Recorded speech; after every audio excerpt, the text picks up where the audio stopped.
Okay, so Karan, that brings us to cyclicals, and cyclicals, I think it's pretty much like they're some years they have their businesses are strong, and then other years demand for their products or services goes down, and it's a cycle. And media companies come to mind, auto companies come to mind, to some extent, oil and gas companies come to mind, and the thing I wrote down there, the current PE doesn't matter, tomorrow matters. What I mean by that is, like, when I go out there and I look at Stellantis right now, the company that makes Jeep and Ram, I think they have a lot of net cash um, on their books. And if you look at what they earn, like in the last 6 months or last year, and then you take away that cash, even though they're going to use that to go into electrification probably, but the point is, you can make an argument they're somewhere close to like a PE of 1 or a PE of 2 right now, like right now. And I've been somewhat tempted by that, but I know the auto industry is cyclical, and I think we've seen this at some of us have seen this. Some of us might be familiar with Porsche and VW, where if you account for the value of Porsche inside of VW might look extremely cheap, like $0 or something like that.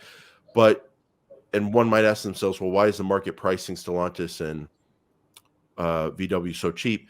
It's because these cyclicals, it doesn't matter if they're cheap today. It matters what the demand for the cars they sell is going to be 2 years from now, 3 years from now, and kind of where we're at in the cycle. So, Karan, what do you think of cyclicals, and what do you kind of look out there with the risk factor? This is pretty much where Peter Lynch says that a lot of the stock pickers tend to get their, tend to lose money because they think that the cyclical stocks are a lot like the stalwarts, right? So they hear these big names and they're like, okay, yeah, these are dependable businesses, just priced a little inaccurately by the market. If I get in this at the right time, I can make a lot of money here. Not naturally, like the valuation metrics can be very misleading, like you've talked about. And I also remember that Tom mentioning something like, with cyclicals, you should buy at book value and then sell at when the PE seems cheap. Like that's kind of the good time to kind of go with cyclicals. So these are not stocks that you can hold for the long term. You kind of make your return exit when you think that, the market is going to start pricing them in a rich way, and then just get out. Yeah, these are dangerous, because you look at steel companies in the last couple of years and you think like, okay, they're at PEs of like 1 or 2, and I can make back my money in 1 or 2 years and then figure out what to do then. But then if demand for steel or the price of steel changes, I was looking at shipping in the last year, and I was briefly in that business, but that business is so tough because the rates can change dramatically. And that means their earnings go down a ton. And not only that, but the book value that you buy against, the value of the ships themselves, can change dramatically as the prices for the shipping come down.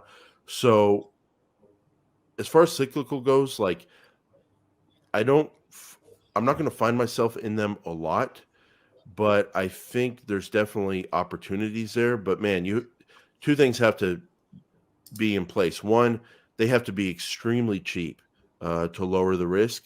And then 2, you've got to know where you're at in the cycle. And that comes down to circle of competence. And if you don't know where you're at in the cycle, you can really get into trouble. Because like with the stalwarts, if I buy Coca-Cola at a PE of 25 instead of a PE of 19, I'm not going to get in that much trouble. Like over the long run, they'll kind of grow out of that. And even in the short run, I'm not going to lose that much money.